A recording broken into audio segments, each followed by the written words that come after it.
social.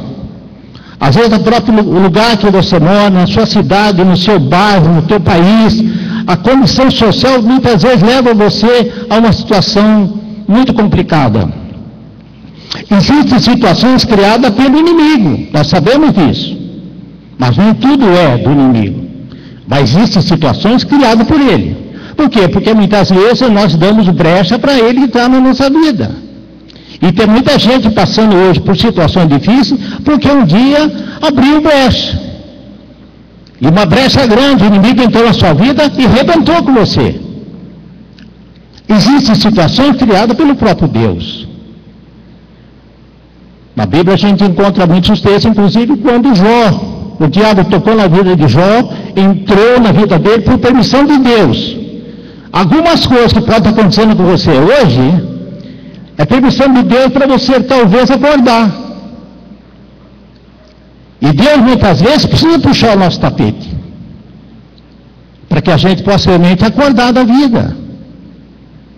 Mas acontece que o fato é que sobre todas e qualquer situações, Deus domina.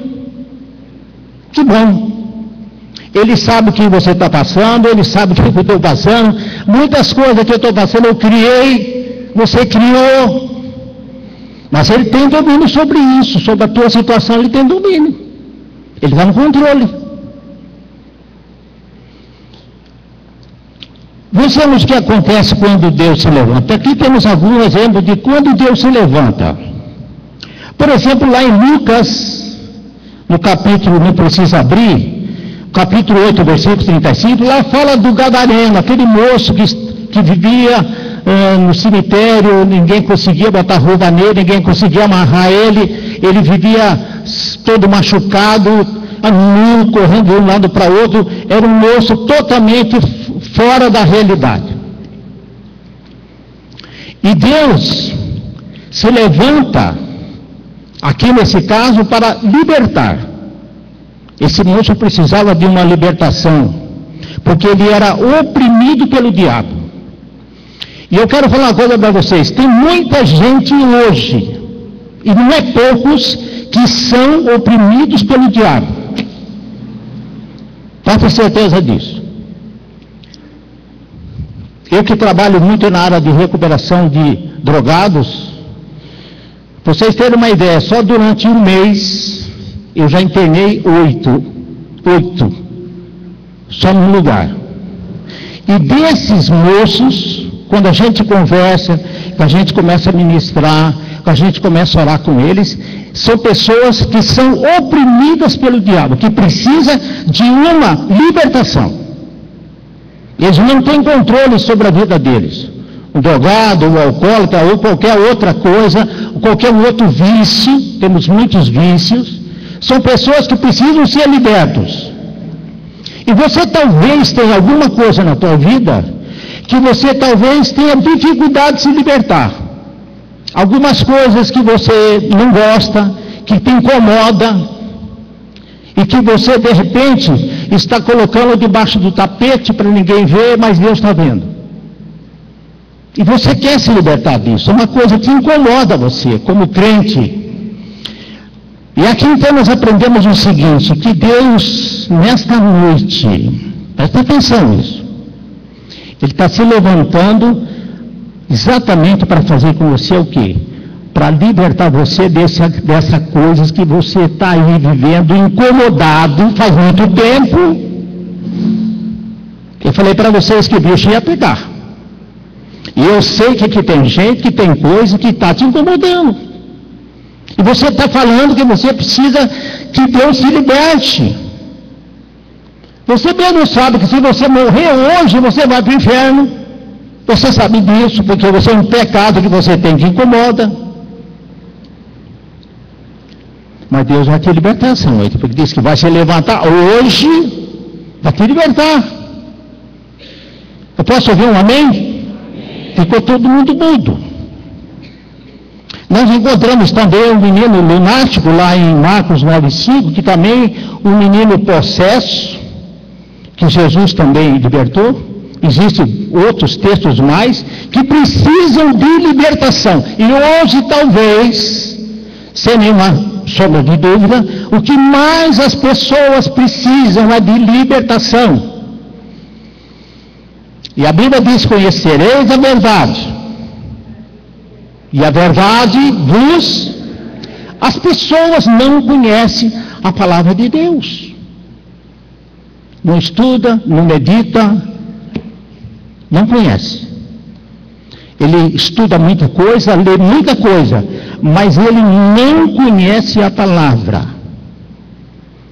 Acredita talvez no horóscopo, que ele vai ler todo dia, ele vai na cartomante, ele vai no Pai de Santo, ele acredita no pé de arruda, ele acredita em um monte de coisa, porque precisa de libertação.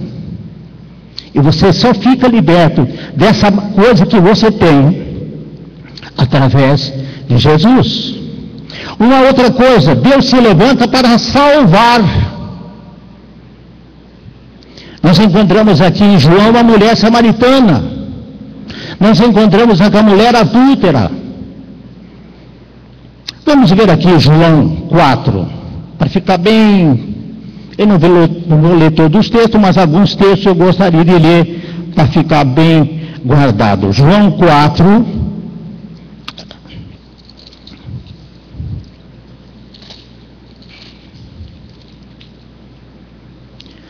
quatro 39.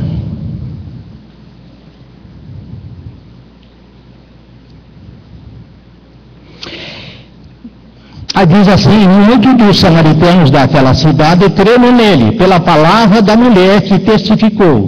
Disse-me tudo quanto tenho feito. E depois de ter com ele os samaritanos, rogaram-lhe que ficasse com eles, e ficou ali 2 dias. E muitos mais creram nele por causa da sua palavra. E diziam à mulher: já não é pelo que dissesse que nós cremos, porque nós mesmos o temos ouvido e sabemos que esse é verdadeiramente o Cristo, o Salvador do mundo. Essa mulher, ela foi salva, e aqui, muita gente aqui foi salva por causa dessa mulher. Quando ela teve um encontro com Jesus, ela foi salva, e depois ela foi a primeira a pregar o Evangelho para muitas pessoas que aqui estão dizendo. E dizia uma mulher: já não é pelo que dissesse que nós cremos, mas que nós mesmos temos ouvido e sabemos que esse é verdadeiramente o Cristo. Quando Jesus salva, e esse é o plano de Deus para salvar a nossa vida, a primeira coisa, o primeiro item na vida do cristão é o que essa mulher fez: pregar o Evangelho. O crente que não fala de Jesus, ele está morto. Ele não teve encontro com Jesus ainda. Porque é impossível você ter encontro com Jesus e não falar nada para os outros. Essa mulher era uma prostituta, mas quando ela teve encontro com Jesus, ela correu avisar todo mundo quem era Jesus. E os crentes hoje parece que estão embalsamados. Verdade, irmãos.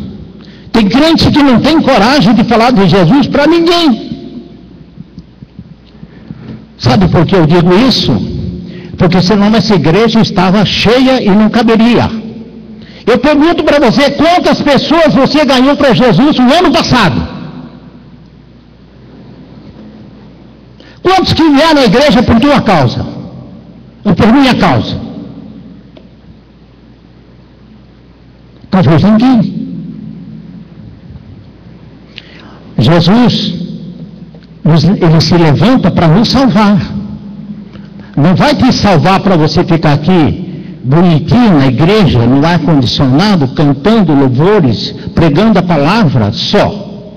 É o que eu falo para os meninos que estão lá na chácara de recuperação. Deus não colocou vocês aqui apenas para curar vocês, mas Deus colocou vocês aqui para salvar vocês, livrar vocês, para que lá fora vocês sejam alguém que possa falar do milagre que Deus fez na vida de vocês.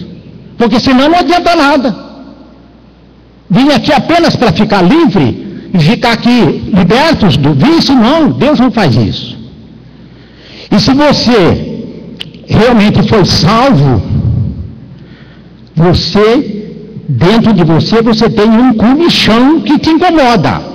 Você quer compartilhar com os outros. Se você não está fazendo isso, você precisa ser salvo. Uma outra coisa, Deus se levanta para socorrer e curar os pobres necessitados.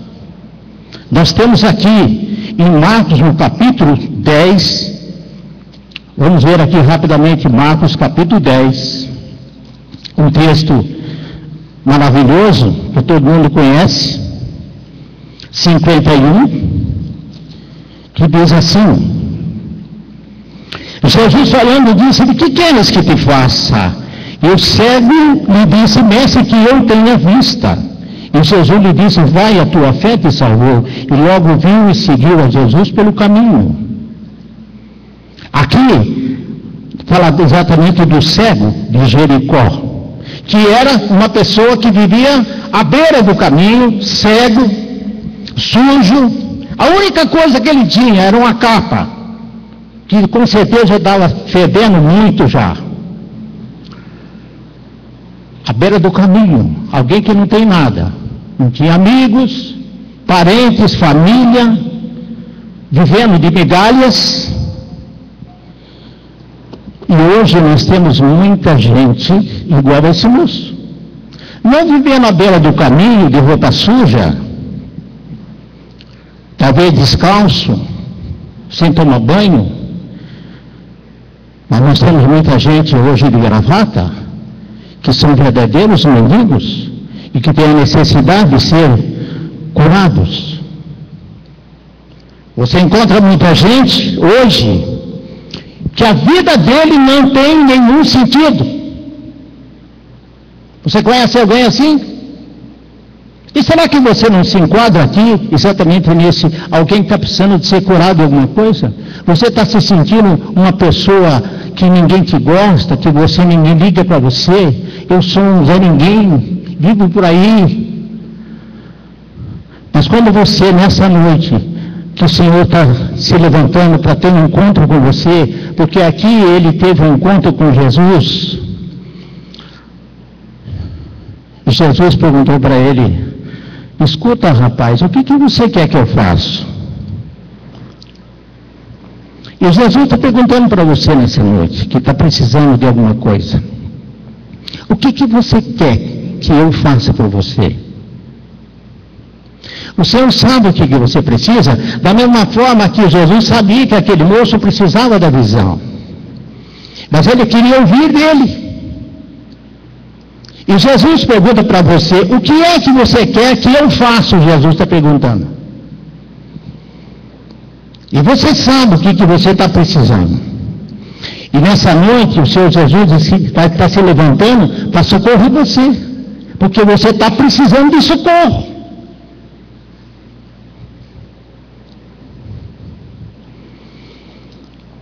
Deus se levanta para acalmar temporariamente ou definitivamente uma situação. Aqui nós encontramos em Marcos 4:39 a situação da tempestade no mar. Essa tempestade no mar, que é uma coisa terrível, terrível. Marcos 4:39, que diz assim: "E ele, despertando, repreendeu o vento e disse ao mar: Acala-te, cala-te e aquieta-te. E o vento se aquietou e houve grande bonança." Oh, coisa boa é bonança. Quem está precisando de bonança hoje? Você pode estar vivendo como esses jovens discípulos e apóstolos de Jesus num barco no meio de uma tempestade. Você de repente pode estar passando por uma situação de tempestade na tua vida. A tua vida está uma bagunça. Eu não sei para quem eu estou falando aqui, mas alguém, Deus está falando. A tua vida está uma bagunça. Tudo fora do controle. E não há coisa pior, irmão, do que você ter a sua vida bagunçada. Você não sabe para onde vai, não sabe de onde vem, não sabe o que está fazendo aqui, não sabe por que nasceu, não sabe para que serve.